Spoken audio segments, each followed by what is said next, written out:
Mashkusi kwe indigeni kaz mikizito them. Miskaka miwi zaga getting into Unchapa. What I said is my spirit name is Sweetgrass Woman. I'm from the Eagle Clan and I'm from the Red Lake Nation. I'm very proud and happy to be an Anishinaabe Kwe. I love who I am and what I do with my life. I was born in an Indian Health Services hospital in Cass Lake, Minnesota, and grew up on the Red Lake Nation. From non-native standards, I grew up very poor, as we didn't have water, sewer, or piped-in heat in our house. We used an outhouse, got our water from the lake, and had a wood stove for heat and cooking. We didn't have electricity or even a television until I was 11 years old. Once we got a television, we had to use a big long stick to be able to get a different channel on our TV. We always had a garden. My parents hunted and fished and didn't eat sweets growing up, as we had to plant the seeds, weed the garden, and harvest the garden in the fall. And we always had healthy vegetables to eat and canned them to eat over the winter. We ate deer, moose, beaver, rabbit, and any other wild animal my parents caught. We also ate a lot of fish during the summer.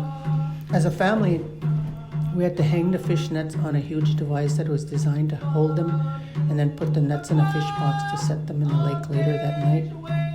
Then the next morning at dawn, my parents would go out to pull them out to bring them home. It was Mom who pulled the nets out. She also used to cut down the trees, split the wood, and carry the wood back home to put in the stove. My errand was to carry water to the house during the summer. During the winter, Mom would chop a hole in the ice for the water. She also set nets through a hole in the ice in the winter for us to eat fish. We had to work hard to survive. From those experiences, my siblings and I developed a hard work ethic that has carried us through our adult years.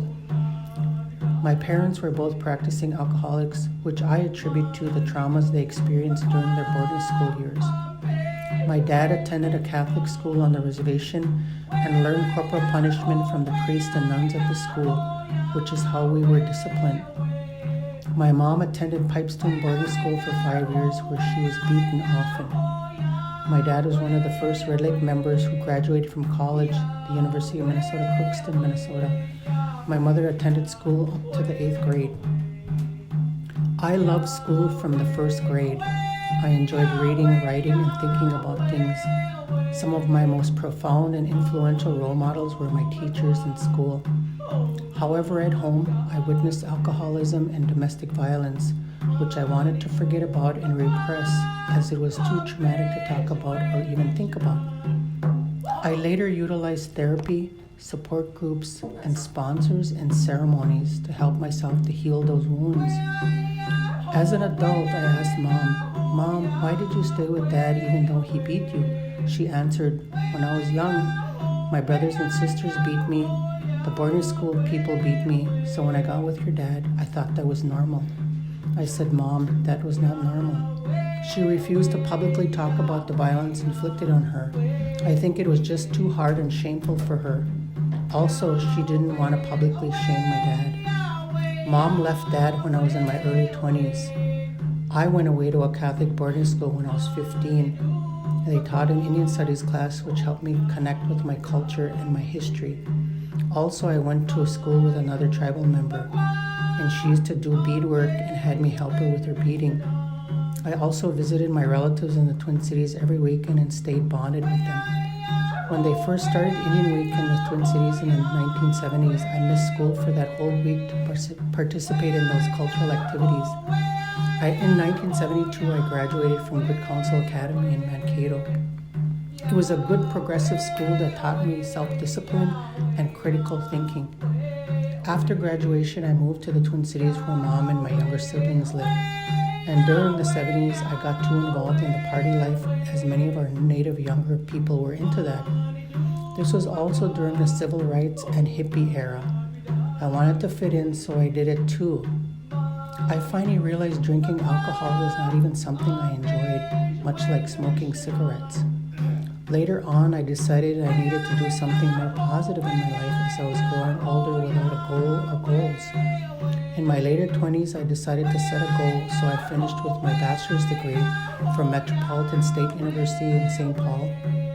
Then I went on to law school at the William Mitchell College of Law and graduated from there. I took the bar exam 5 times before I finally passed it. I was not going to let a test stop me from becoming a lawyer. I became a lawyer after many trials and tribulations. One of those tribulations was my dad passing away. I worked at Hennepin County District Court as a law clerk during those years, and I eventually took time off and passed the bar. Then I went on to practice law, which included representing my own tribe, other tribes, and many people in my career. During the time I attended law school, I discovered it was an institutionally racist place, which caused me to feel alienated most of the time. I was so shy, I hardly spoke there. My best friend Raquel said to me, "How do these other people even know who you are as you hardly speak?" I graduated at the bottom of my class, but never cheated and always kept my ethics and values. The 2 biggest influences in my life were Mom and Dad. Dad showed me his brilliant mind through questioning people and events. He spoke our language fluently and knew a lot of the traditional stories. He was an awesome storyteller, and he would have us sit around him while he told stories during the winter months about Nanabuju and other similar stories. We lived in Obashing, or Panema district at the time, until I was 10 years old. And Dad used to help the send-off man with singing and shaking the rattles. His biggest drawback was the drinking.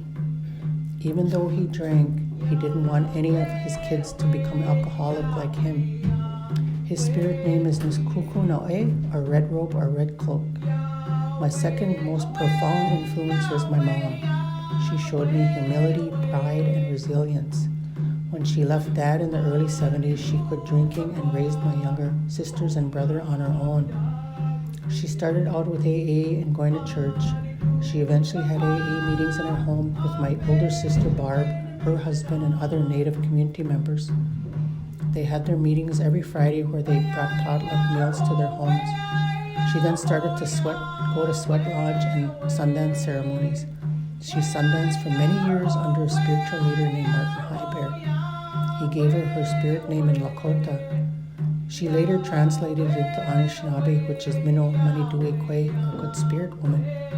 She brought my siblings and I to ceremonies, including darkroom and sweats. She was also there for me when I fasted. She was standing there waiting for me when I came down the hill. I told her I had a headache. She said, "You just need coffee." I realized I was used to drinking coffee and didn't know it at the time. The fasting helped me get back in touch with me and my goals. I firmly believe I'm here for a reason, that Gishimanidu sent me here to help Native people in whatever way I can. My vision for my Anishinaabe people is to help them become healthy and happy again the way we were a long time ago, before colonialism started. I would like us to go back to our original values and teachings of sharing, caring, humility, bravery, honesty, and courage. We are a fantastic and beautiful people and are not just what the media portrays us as. I have become more immersed in my culture over the years. I practice some ceremonies back home, which I can't publicly talk about. When I was growing up there, I attended every powwow we had on our reservation as I loved the sound of the drum and seeing beautiful natives dancing and having fun. And because we couldn't afford it at the time, I was too poor to have an outfit or regalia. Now I'm a jingle dress dancer and attend powwows and love it. When I started dancing again after becoming a lawyer, I had a ceremony at the Minneapolis American Indian Center. Porky White spoke for me and had me come into a circle. Mary Roberts, an elder from Canada, gave me my Anishinaabe name, which I'm really proud to have. And she told me that since Mother Earth named me, I could use any color I wanted for my dress. And I had Elder Mary Ann Johnson bring me out and reconnect me with the spirits. Porky was so happy because he said not too many dancers did that anymore, where they tell them what their Anishinaabe name is and they come and welcome them to the circle. My nephew's name is Descending Cloud. His regalia had blue and white colors to reflect the cloud in the sky. I love to hear the beat of the drum as it speaks to my spirit. I only dance traditional as I don't think money should be the reason for dancing. Some of our native people have become too influenced by money and having money, as that's the major reason for dancing, and it often leads to jealousy and other negative results.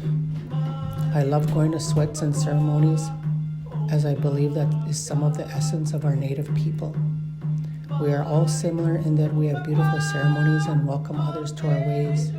If we were walking in a good way, we're inclusive versus exclusive. I love to sing, dance, and pray. I love our wonderful culture, our people, my family, my clan, my community, and will not have it any other way. I participate and practice my ways, although I am still a lifelong learner. I attend powwows here and other places with my family. My brothers sing, my brother dances, my sisters dance with me. I'm happy and a proud Anishinaabe Ikwe. I also advocate for the babies to have their Anishinaabe names when they're born, because I believe that if we don't know our names, we can't go to the spirit world with the rest of our relatives. Another thing I always advocate for with the babies is to have them be enrolled if they can, because then they qualify for education or health services when they get older. Although I don't believe in the blood quantum concept because it is exclusive, I believe in having all the help our people can get. Miigwech.